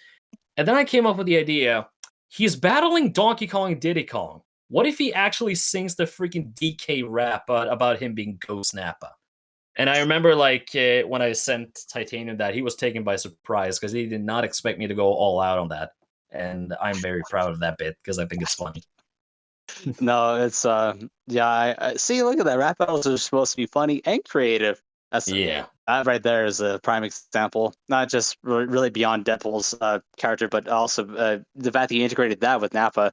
That took me by surprise. I was not expecting that. I was so cursed and really hilarious. Oh man. There are some characters that I still have yet to voice that I personally would like. like I've always wanted to voice a dinosaur character because again, I like dinosaurs. People have never really used dinosaurs, which in a way again sucks because that hasn't given me the opportunity to voice one. But at the same time, thank God, because I don't really trust anyone making a dinosaur rap battle unless I'm involved somehow. Hmm. Because most of the time, I always know there if they did like a dinosaur matchup, there's always some ulterior motives to it all. It's not because they like this dinosaur. No, it's probably because this dinosaur happens to be a good opponent for the character they actually like or something. But yeah, voicing like T-Rex would be hella dope. I mean, I always want to voice Heavy from Team Fortress 2 because I remember me and my friends used to play TF2 back in the day a little bit, and my main is Heavy, and I used to scream in Heavy's voice, and people were like, "Oh, this sounds really good." That seems like a very Uh, you character. Very you. yeah. Here I come, cowards! That was a little bit meh, but I yeah. liked it. That's definitely a voice that needs a bit of a touch up in post production, like lowering the pitch and stuff. Mhm. Another character that would be cool, but I can see myself struggling real hard if I ever got this opportunity is freaking Goblin, precious. Yes, we like the precious. Oh, man, you're just giving me some ear candy today, aren't you? I'm not even telling you to dance monkey either. You're just doing it yourself, and I appreciate that. You didn't have to do that, man. That was too perfect. Yeah, and I mean, okay, I don't know, but I can do a pretty good Gilbert Gottfried impression sometimes. I remember I read the whole Eggman's announcement thing in his voice, and I thought that was one of the funniest things I've done. Oh man, you went from Jim Carrey to I don't know how you do it, man. It's I don't know, it's all about like a certain muscle in the throat or something that I seem to have a good control over somehow. I don't know. well, you do it effectively. I will say, Yeah. extraordinarily Like, I well. don't know. It's kind of funny because I feel like there are some characters that has a bit of a range that I feel like I've never gotten the opportunity to tap into. And it would be cool if I ever got to, if I ever kept going. But yeah, Well, what it's matters hard to get. most is that you still have a prolific amount of characters just behind your backlog. Although there is one in particular I do want to hear you. I'm not sure if you have voiced him before. Have you? I mean, I like to hear you as Norman Osborn, which you do ridiculously well. Like you do Neil Ross's in particular from the animated You series. know, I love that one. something of a scientist myself. Oh yeah, DeFoe's. Yeah, I don't know. I absolutely Green Goblin is like my role I like to see you mostly as, or hear you You mostly know, as. that's actually on my list as well. I remember I wrote a list that I can't remember right now, but yeah, Green Goblin was on there because I feel like it would be cool trying to do the Steve Bloom impression. Oh yeah, that's right from the Spectacular Spider-Man. Yeah, Yeah, because I like that voice a lot. it's pretty. Oh yeah. I was gonna say that one, that iteration, Defoe's, Neil Ross's, and man, there's another Mhm. Goblin I like. Oh, I can't remember, but let's like what the most essential ones you think of is those three. Basically, yeah. Yeah, easily Green Yeah. Goblin. So I'm glad I actually brought that up. But speaking of Spider-Man villains, the symbiotes. Yeah, I mean, you just have a knack for symbiotes. I don't know what it is. I Yeah. mean, you, I mean, it's always been symbiotes, and Carnage. Listen, man, Carnage is one where I would imagine it's one of those roles where you just go super crazy-eyed and red in the eyes of evilness. Because I mean, Carnage is just pure evil, dude. Like he's Yeah. just absolutely disgusting. That's another case that I said about Mysterio earlier, that he's based specifically on D. Bradley Baker's interpretation of him, both from the PS1 game and also that Marvel Online game. Yeah. Uh yeah, and that just like Deadpool, it's another role that allows me to just go crazy with the voice, and I like doing that. Venom is a bit harder because I just sound like this while speaking like him. And that takes a bit of a strain on my throat, but Yeah, I can hear that definitely. It's worthwhile. with Carnage, I can just sound like this and sound completely insane. Oh my god. Yeah, It dead on. does channel D. Bradley Baker really well. Yeah, And scarily, a little bit. You're scaring me now, Stofferex, a little bit. yeah, that's what I do. No, you're scaring me with talent. Okay, it's called being mesmerized by your performances, and Carnage is one of them. Easily one of my favorite characters in fiction too. I mean, come on, he's Red. Come on, I love Red. I mean, you username is Red. So, I mean, that's basically why I like Carnage as a kid. It's like I like Venom, but then you have Carnage. He's basically Venom, but red as well, so I like him. He's just a sick fuck overall. That's why we like him so much. I mean, he has his own comic dedicated to him. Come on, Maximum Carnage, and he's killed. I mean, look, he took over Universal Studios. Okay, like, come on. I mean, how big can you get? He has more than one comic. He has he has Maximum Carnage, Absolute Carnage. What? Damn it! I know. What is the one where he becomes Dark Carnage? Is that Absolute Carnage? I'm pretty sure it was Absolute Carnage, where he becomes like a symbiote god or something. Yeah, and then there's like Extreme Carnage, and then it's just Carnage. Like there's a comic series simply called Carnage, which is about him. I think it was because he did have his own whatchamacallit. I think every other villain had that other on the table. It was like the Axis storyline where the switched personalities or something, where the villains become heroes and the heroes become villains.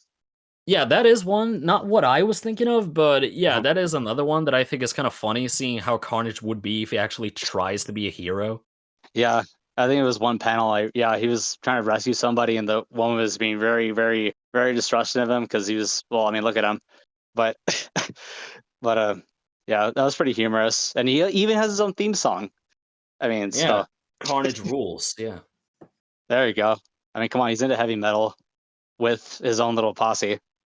Shrieking doppelganger. Yeah. Carnage is what I consider to be one of the epitome of 90s comic villains. Like, he's so edgy, but yeah, that's why I love him. He were just sadistic, even worse than the Joker. I mean, the Joker has decency somehow. It's funny because I saw this video that was basically trying to determine the Mount Rushmore of comic book villains. But before he, put the final 4 overall, he went through different eras, and the ones on the 90s was Carnage, Harley Quinn, Bane, and Apocalypse. And I was like, yeah, that sounds good enough. Seems solid. Yeah, seems adequate enough. I mean, my Rushmore would be entirely different, but I mean, it seems reasonable. Well, it's specifically for the 90s villains, but yeah. Mm-hmm.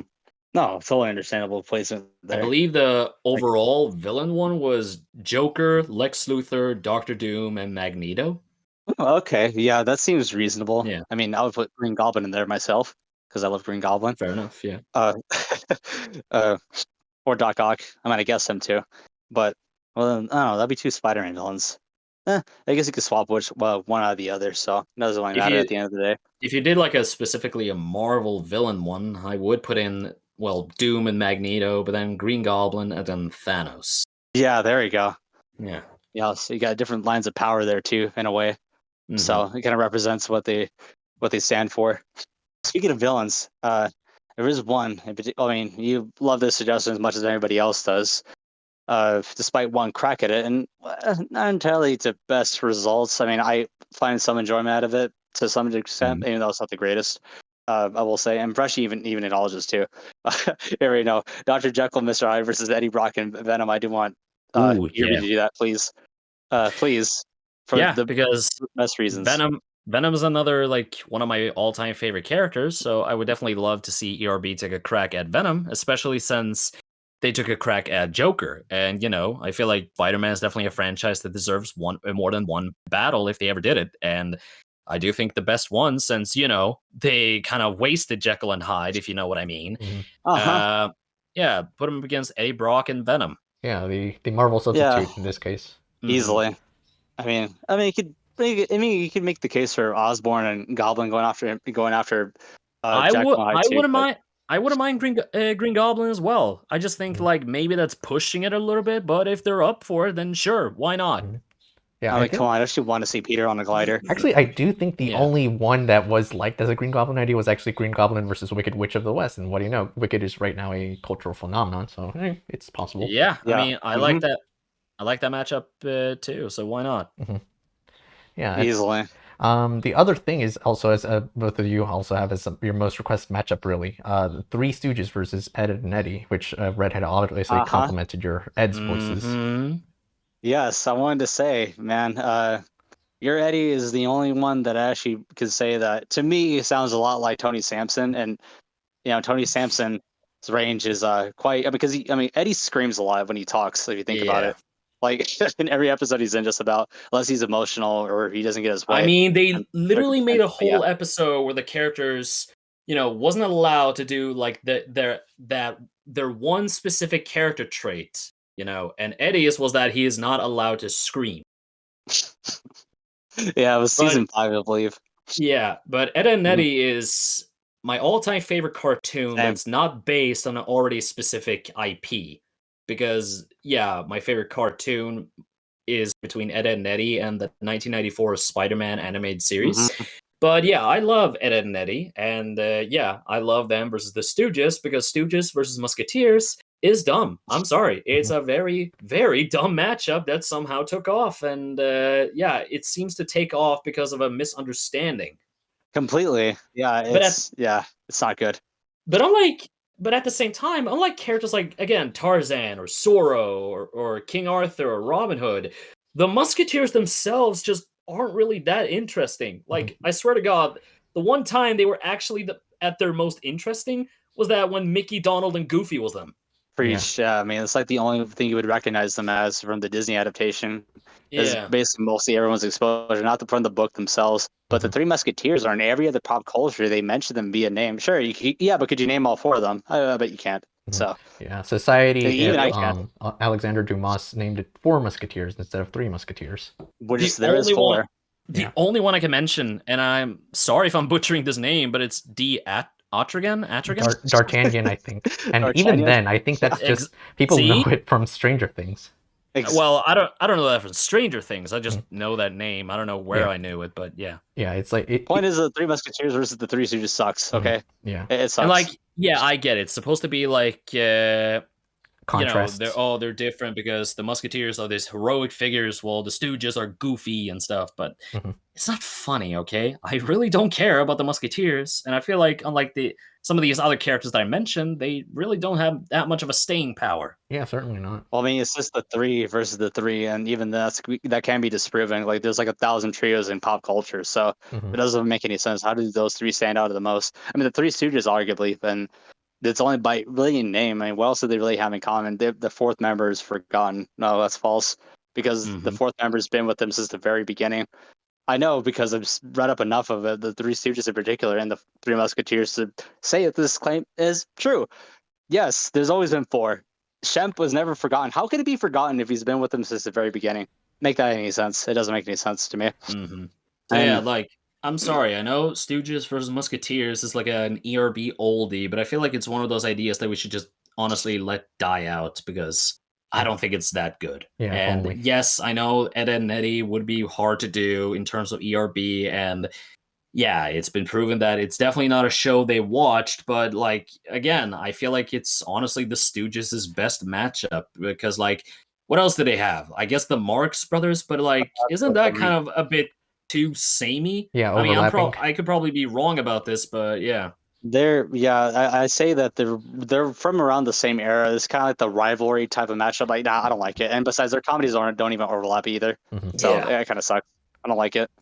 And at least with the Eds, they have a much more substantial thing in common. I mean, it's simple to the point, slapstick comedy shows, but they also go out and make money by doing harebrained schemes with Mo and Eddy.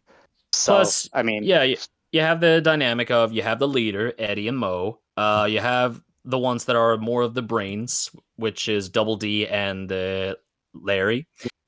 Yeah. And then you have the big dumb brutes, which is Ed and Curly. Curly. There we go. Curly Howard. There you go. And you just have Shemp as a cameo or something. You just have Zach portray him. And I don't know. It's one of my favorite ideas. So completely out of bias because I do love Ed and Eddy. It is my favorite show of all time as well. Just seeing them kind of go out of their comfort zone to use a cartoon era show of that caliber, and I mean, to say that the Eds aren't worthy is a little ridiculous to me. Yeah, I mean, just because people claim that it's not historical. I mean, neither does Bill and Ted. So your opinion is invalidated. Has their bias. That's another thing that's another thing that I hate about the whole rules thing, that I've seen a lot of things in terms of rap battle makers. they always put some stupid rule on them, but then they bend this rule when it caters to their own tastes. Like ERB has that rule of only using some of the most famous characters in history, whatever, that goes out to both actual history but also fiction. I would not consider Bill and Ted to fall into this category. It's such a cult movie. Like, yeah, like, of course it is somewhat popular, but compared to the likes of, like, Terminator, Star Wars, or Back to the Future, or Indiana Jones, like, hell no. Yeah, not even close. Yeah, it's weird how they gatekeep things. I don't to say Ed and Eddy isn't historical, maybe not to a high degree, maybe to a lot of people's opinions, but I'm like, well, they managed to stay for what, 10 years on the air and won for a the lot of longest awards. time. It was Cartoon Network's longest running show, so like that's not even true. It does have some historical value to it, even if it's just for Cartoon Network itself. But yeah. Mm-hmm. Well, not only that, though, I mean, they also influenced more of the nicheness of that Canadian animation around the time. So, and Danny Antonucci kind of opened that up a lot. Yeah, and I think the show gets a lot of underrated credit, I'd say. Or really, there's a lot of stuff. Plus, it's a show that's noticeable for having like a perfect series finale with a big picture show. I mean, how many shows end with decency? Not a lot of them. Like, yeah, a lot of shows that ends with ends in a big spectacular way. Apparently, ends in a failure. But again, they managed to wrap everything up in terms of Ed and Eddy. And this wasn't even a show that was about character progression or great storylines. It was just silly gags between three characters. But yeah, they managed to give, the characters actual character development within this movie and show things the fans has been asking, like Eddie's brother and whatnot. The only thing they didn't give us is what the hell is under Double D's hat? And you will never know. We will never know. Danny will even say so. He does not want you to know. Yeah. He'll have to kill you if he does find out. So yeah, ERB really just needs to get to Western animation, if anything. Yeah. Which is why, again, my dream is that there's this random rap battle channel that one day pops up that delves into more pop culture stuff, like, I don't know, maybe a bit more open to certain matchups.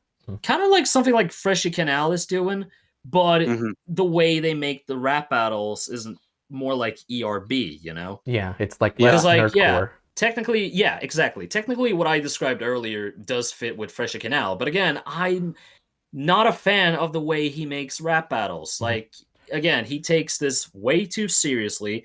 It sounds like, actual like serious rapping, which I know some people are into. I'm not. And again, so much fast rap to the point like, why did you even make Sonic and the Flash? It literally has no reason to exist now, but whatever. But again, some of his battles are pretty good. Like, I personally love his King Julian and King Louis battle. That one is perfect to me. But again, I wish some rap battle channel did matchups kind of like Freshy Canal would do, but in the style ERB would do when they were good. Yeah, someone needs to take up that that'd mantle. be ideal. Being more open to stuff like Ed and Eddy or Spider-Man or stuff like that. Oh man, imagine that, a perfect rap battle channel that isn't ERB. Well, I mean, ERB is to never be fair, perfect, to be honest. In my opinion, this series channel right now, the closest thing to it, in my opinion, Tommy Salami's Epic Rap Battles of My Ass. Yeah. Oh, that's hilarious. He knows how to love write. that man's work. That series is so unbelievably goddamn good, in my opinion. Like, it's so charming. The writing is so clever. It feels like peak ERB. It doesn't try to be like a nerdcore rap battle series, whatever. And again, the matchups are more open to the stuff that I'm talking about. And yeah, I honestly put his Waldo versus Osama bin Laden within like my top 10 favorite rap battles of all time at this point. I just love that one. Without a doubt. So, I mean, yeah, huge shout out to Tommy Salami, from me at least, because I love his series so much. Right here, you're a member of his Patreon, right? Yeah, I am. Hell yeah, that's what I'm talking about. That is how much I believe in this series, that I'm actually willing to give him my money. In a good way. I'm like 15 million over there, but yeah. But that's just the point. I mean, geez, Maybe one day the ideal channel will come and eventually be thrown into ERB. Probably not their legacy. I can never hate their impact, what they had on the community and whatnot, on this little niche they developed. But maybe one day they will that one little creative bug will come into spurt, and you never know. You actually will never know.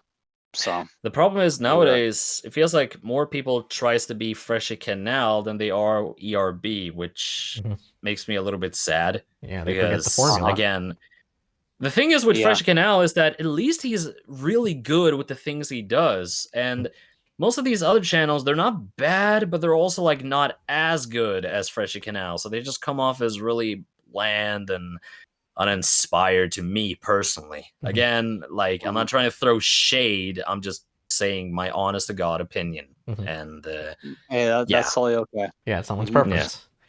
And, exactly. Yeah, really, to wrap it up, as I wanted to also let you know, since you had already mentioned your most requested matchups, I had gone ahead with having Señor Gato actually make them for you to the best of his ability. If you would like to see, I have it sent for Homelander versus Omni-Man. Have one sent out, especially from how Red wanted it to be done for Tarzan versus Spider-Man as well. That one comes up. Yep. Okay, let's see. Oh, nice. I like that one. I like that it's actually not the Disney Tarzan. It's just Tarzan. Yeah, certainly. Yeah, dude. The one and only right there. Yeah, there he is. I like these ones. Really cool. Oh, that's awesome. Oh, man. And I like that you used a more realistic look on Omni-Man.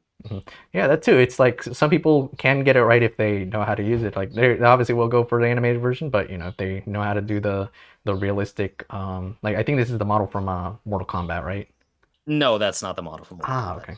Yeah, but even then, this is just a an artist rendition of if Omni-Man was like live action. But yeah, that you bring up Mortal Kombat. Well, technically, yeah, you can make an easy cover now since Mortal Kombat 1 has both Omni-Man and Homelander, so their renders blend perfectly together. Yeah, of course. Like you can have Omni-Man kill Homelander too. Yeah, yeah. It's been crossover frenzy all the time now. You can even have the wild ass fantasy of having Homelander killed Omni-Man. Yeah.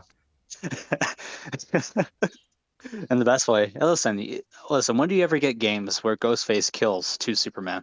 Okay, come on. Yeah, Ghostface in that game is hella fun, by the way. Easily, yeah. Oh my god, man, he plays so smoothly, and the fact that it's I'm not sure if I should reveal the identity of the first movie's killer, but I'm glad that they introduced him and a couple of his a little bit of accomplices. 2 other MK characters from the 3D era. Yeah. If you know who it is, you know who it is. Okay, people? Yeah. You know who it is. Yeah. And again, I just love how creative they went with the whole, like, there's always more than one.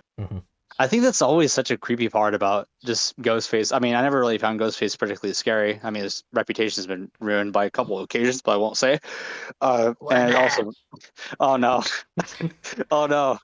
But no, in seriousness, I mean, the mystique of Ghostface is so unnerving, especially in a rap battle form where I think that, say, if ERB would ever use him one day, you don't know who's behind the mask. It's just Ghostface, the identity rapping, and it could be anybody from the movies. The thing is about Ghostface is that he would literally be one of the easiest characters to get a costume for. I mean, hell, Scream didn't even make that costume. They literally just picked up the first thing they saw from a Halloween store. Yeah, and Fun World. And that's why Fun World has there's a huge history with that thing. It's pretty fascinating. What was it? Yeah, Fun World owns the rights, and Scream's owned by Miramax, I think. It was actually supposed to be white originally because of the whole ghost theme, but they thought that he looked too bright, so. Oh yeah, and then Wes is like, "Nah, get that out of here." And then one of the designers came back. Oh, okay, yeah, he's he has a black robe now. Yeah. But yeah, I don't know. I love Ghostface to death. Easily one of my favorite fictional characters, and Scream in general. I just love Scream. One of my favorite horror franchises. It's just really cool and meta and funny. Not parodied either. But but I could understand why the Waynes will want to tarnish him. But okay, sure. And he is coming back to be parodied again. So great. To be fair, Ghostface in the Scream movies does have his quirky, goofy moments. Like, he's a very clumsy killer for starters, so I can definitely see why they decide to make fun of it. Oh no, I totally understand why, and yeah, obviously Ghostface is a little bit incompetent, but is he incompetent in Mortal Kombat though? Definitely not. No. Somehow could take on a god, but I do love that one of his intros is literally him falling on his ass, though. That's funny. see, that stays in character. You don't Yeah. see Freddy or Michael doing that now, do you? No. Now we see Michael Myers in Mortal Kombat, which never happened. But it's okay. I don't know. Well, I don't know. Actually, how long has this been going on? Jeez, it's like I've been in here for like 2 hours in a good way. Oh yeah, it's been around that time. Probably. Yeah, time passes by. Oh, geez, listen, I think we just delved into like every key point you had. I mean, whether it be brutally honest, because we do admire that a lot. So, Mhm. Yeah. obviously, people don't get discouraged. Stofferex not here to spread hate.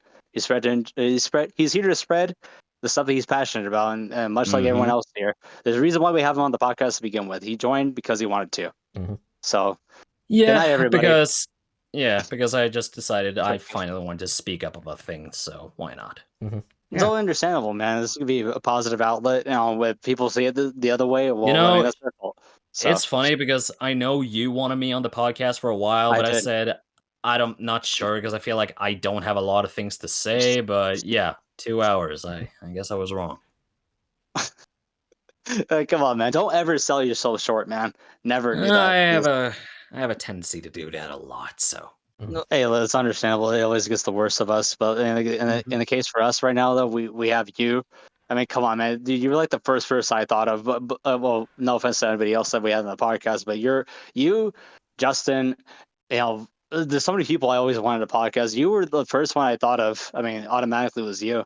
I mean, come Damn. on. All right. The fact that That's mean, honestly come on. that's honestly quite the honor considering. Yeah, you have Justin, you had Xander, and stuff like that. So Oh yeah, man. But, I'm just yeah. saying, never sell yourself short. I mean, I know it's hard not to do that, but you know, we I mean, we obviously wouldn't have had you here if you didn't say yes. I mean, it obviously mattered to me as a fan, so this means a lot to me, at least. So all right. we appreciate you being here a lot. Mhm. So Well, and I'm just gonna say I'm glad you feel that way. So yeah.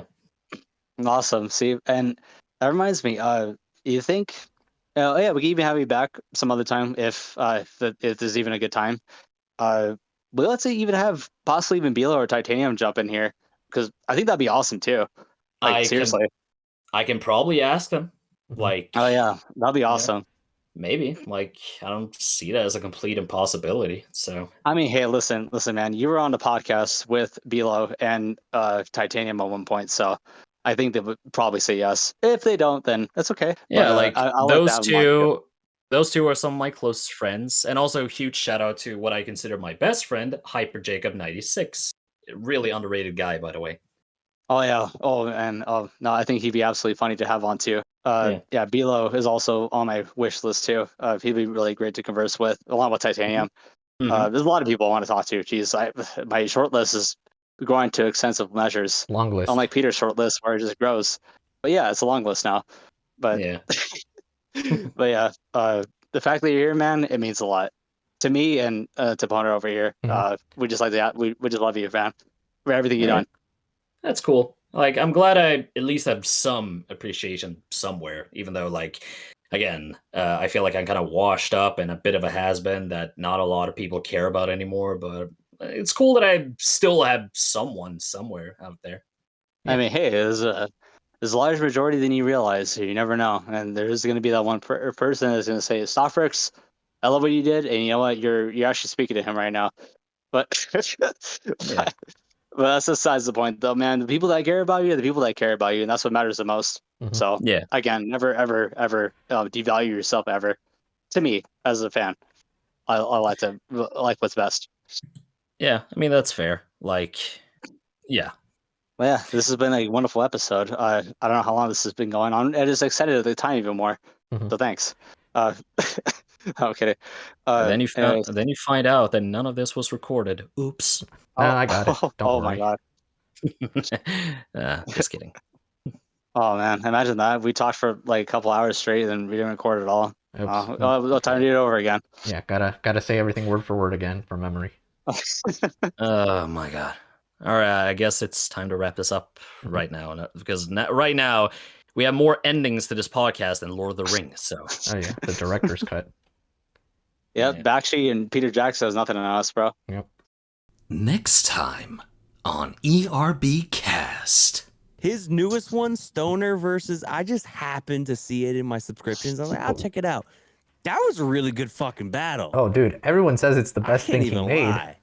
That was crazy. That was a amazing battle. I thought it was so That was funny and fantastic, just so dude. well done. Mhm. I would love to be in this series if he would want me. I don't know, but Tune in for the next episode of ERBcast.